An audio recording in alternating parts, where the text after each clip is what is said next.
Hello, my lovelies. We're going to do some shadow work. If you're not ready, go ahead and scroll. What do we have going on? This deck is called Conversations with Your Inner Self. It's a two-part deck. So the first part, the black cards, are about identifying triggers. The white deck is about integrating or how you find the balance. Anger. How do you cope with your anger? Is it positive? Is it negative? The color of. What color is your sadness and why? There's, I want to say it's like a Pixar or Disney movie where there's all these little, I don't even know what to call them, little entities, little creatures that are different colors, and they all represent some sort of emotion, but I don't know what the name of it's called. If somebody knows, please leave a comment. But it's cute. It's all about like understanding how we feel, our emotions, what they are, what they bring to us, and how we can like let go of the hard or heavy negative ones and embrace the positive ones. It's a pretty cute movie. Failed relationships. What is a common thread in your failed relationships? Is there something common? Is it a repetitive cycle? There's something that we need to see it for what it is to break those.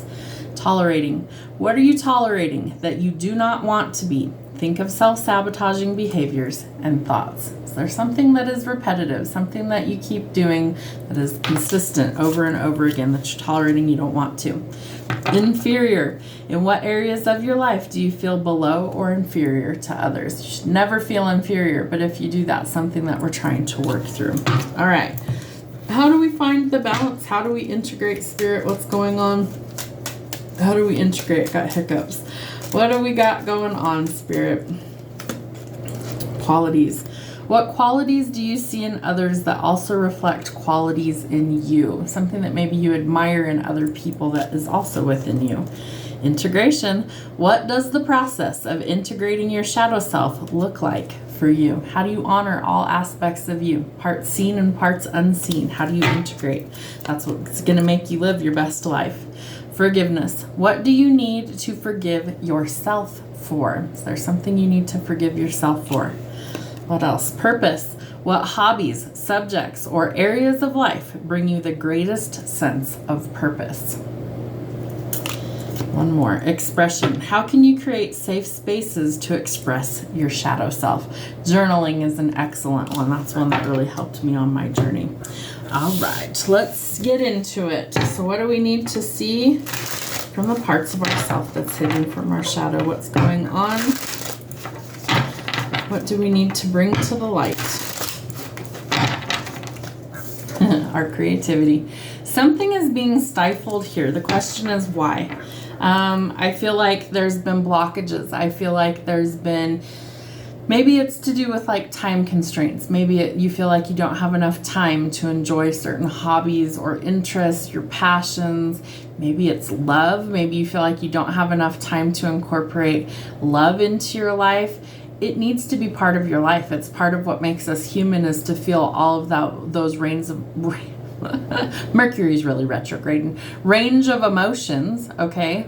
And so some of them are negative, right? But we still have to honor those, like grief, loss, mourning. Those are heavy negative emotions, but they're part of the cycle of life. So we have to honor those parts even when we don't want to, right? We have to honor the heavy ones, breathe through those, work through those, release those, and heal, so we can honor the creative aspects of who we truly are. What else do we need to see? What's hidden, spirit? What's going on this week? The world. Travel might be put on hold. Maybe there's been some things that, a cycle is not yet complete, is what spirit's giving me. It's because we haven't released it yet, but I feel like we're about to. The world in the reverse or in the shadow is all about something not being completed yet. Not that it can't be completed, it isn't complete yet. So I feel like during this retrograde cycle, because we've got, I think it's 4 planets that are retrograde: Mercury, Saturn, I want to say like Neptune and something else, but I can't remember. So we're under this review process of trying to figure out, okay, what really needs to stay and what really needs to go. And so spirit's going to highlight those things. Yep, because judgment's out here too. It's time to complete these things, okay? But we have this indecision energy that I'm picking up, where it's like we're on the fence. You can go this way and this happens. You can go that way and maybe it's unknown, but we have to pick a path, and spirit's about to make you pick a path, right? 6 of Swords. So I feel like things have been really delayed, maybe around movement, travel, relocation. I feel like there's a lot of conflict, chaos, and tension around the collective. So those are some things we need to address, right? Page of Cups. Somebody might have been really shy. Maybe somebody is a little confused on their feelings. Maybe they don't know what they want going forward. I feel like somebody really needs to clear their throat chakra and really express how they feel. And for whatever reason, they're like afraid to come forward and do so. Justice. Okay. Something may not go your way. Remember, Saturn is the planet of karma. It's also retrograde at this time. I want to say all the way through to like sometime in November. So, you know, Big Daddy Karma is coming to kind of rectify the situation, clean house, kick ass, and take names. So that's going to help us to align with a more level playing field, but it's also going to help to kind of clean the slate, so to speak, to actually balance things back out. We're not taking new action just yet, right? Retrogrades, it's a review process. We're not supposed to jump in head first and go in new directions necessarily yet. However, I feel like Spirit's trying to show you what needs to change so you're ready to take that next step. Watch out for people who are really arrogant, really judgmental, people who break promises a lot. I feel like Spirit sees that. I feel like if this was like a partnership, a marriage, something like that, it's going to be showcased really this person's true colors so that you can make adjustments should you need to, because we're choosing happiness, not chaos, not negative energy. I feel like at this time we're tired of the sleepless nights. We're tired of all of the worry. We want to be with somebody who doesn't make us worry. They're also telling me somebody could have been like a habitual liar or a habitual cheater, and that's something that might be showcased so that you can get away from this person. 10 of Coins in the shadow tells us that financially speaking, this person might be ruined after. I feel like it's divorce court for some, because we have Justice out here in the reverse as well. So maybe this person made some really terrible business decisions. I feel like whatever they did behind closed doors or in the dark is going to be found out. Like the right eyes are going to know about it. The most important one is the divine saw everything. So the divine's about to wreck this person's world if they did something that they shouldn't have. Okay, and that spins things around for the positive, quite literally, with the Wheel of Fortune. Keep your hands clean. Very important. Keep your hands clean. Don't get involved in any sort of nefarious activities, because karma's coming to wreck this person's world. And if you're involved in it, I feel like you could go down with the sinking ship, right? Because it's fucking toxic. So Spirit's trying to show you what needs to go, because they're trying to undo all of this negative energy. They're trying to bring in something that's so much better, right? New love, something that's not fucking toxic, something that's not chaos. But you've got to look within, right? What attracted you to these situations to begin with?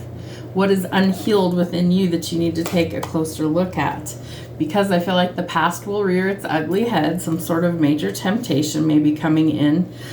Could come in the form of a person. Maybe it's in the form of finances. Maybe there's gambling or addictions, codependency, things like that we've got to let go of, right? Because here's the world. We could turn things around for the better. The world, Wheel of Fortune, travel, movement, relocation, closing old chapters once and for all, right? And you've manifested this because you're tired of it. So you want the cycles to end so you can start fresh in a new beginning, right? Maybe it's a new business prospect. Maybe you're going towards building your own legacy, right? Travel, movement, relocation, saying no to conflict and chaos and going towards calm and peace. Love that.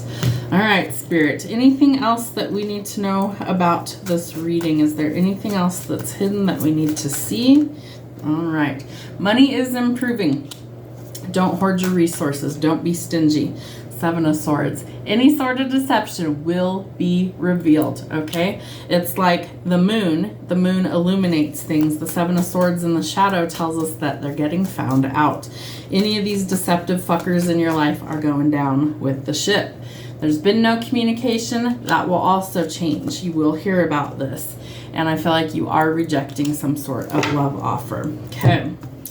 If it's not healthy, don't accept it. What else? What's the conclusion? What do we need to see? All right. 8 of Wands. I told you there will be communication. We have the 8 of Wands in the shadow. We have the 8 of Wands in the light side. King of Swords. Ooh. Did you finally get somebody who's really stoic and non-communicative to actually communicate? Because I feel like this person is held back for a really long time. Why, I don't know. But I do feel like this person is kind of like mum's the word for most of the time. And all of a sudden it's like they're going to be expressing how they actually feel. Wow, interesting. Okay. Queen of Wands. Maybe they don't like all the attention that you're getting or about to receive. But I do feel like the Queen of Wands is somebody who's naturally in the spotlight. I feel like she's somebody who really commands the room. Her presence enters before she does, and so I feel like for some of you that's going to be a big deal. Yeah, 8 of coins. So money is coming after hard work, but you've got to put in the work to get there. And we've got a really high wall, probably for good reason. But can you let it down to let the right love in? Can you let your softer side lead? The Empress, the Divine Feminine. I feel like motherhood, creativity, passion, nurturing the things you want to grow, abundance is all within reach. What do we have? Judgment and the 6 of coins. Okay, we have unexpected financial blessings that are going to literally find you. What's meant for you will find you. And we have judgment in the upright. What is done in the dark comes to light. I feel like Spirit's about to pass final judgment, the only decision that can be reached under the current circumstances, and that karma is being dealt so that there can be a change in perspective. One more. 3 of Wands. So I do feel like your ships are finally starting to come in. You waited a long time for these things to change. Maybe decades for some of you, but I do feel like things are finally starting to go in a new direction that's so much better. One more. Knight of Swords. They're getting ready to take action. I feel like you have to have courage in order to do that, but they want to express their love. I feel like they've loved you for a long time, and maybe they see you as the star. I feel like there could also be a wish fulfillment coming in that you don't know about, but I do feel like you think about this often, maybe in a negative way. Flip that around.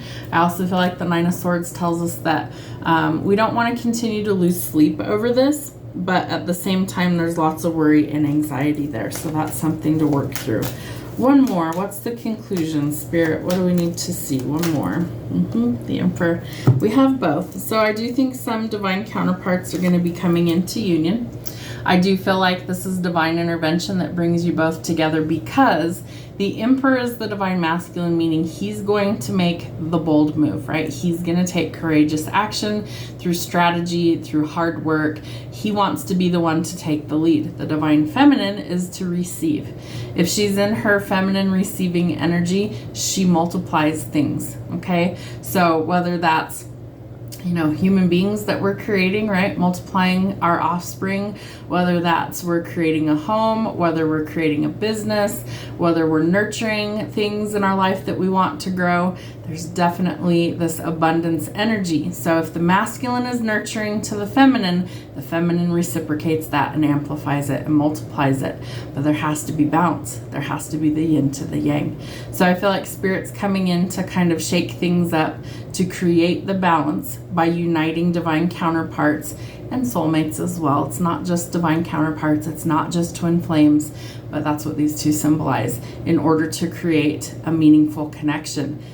I've been saying it for about 2 years, from 2024 to 2026, a big chunk of the twin flames will come into union. It's divine timing. It's going to be different for every single one of you, but it's starting to come out in a lot of the readings that they come out together. So I do feel like we have a lot of big changes that are going to happen in the collective. Are you doing the inner work? That's what leads to union. Have a wonderful week.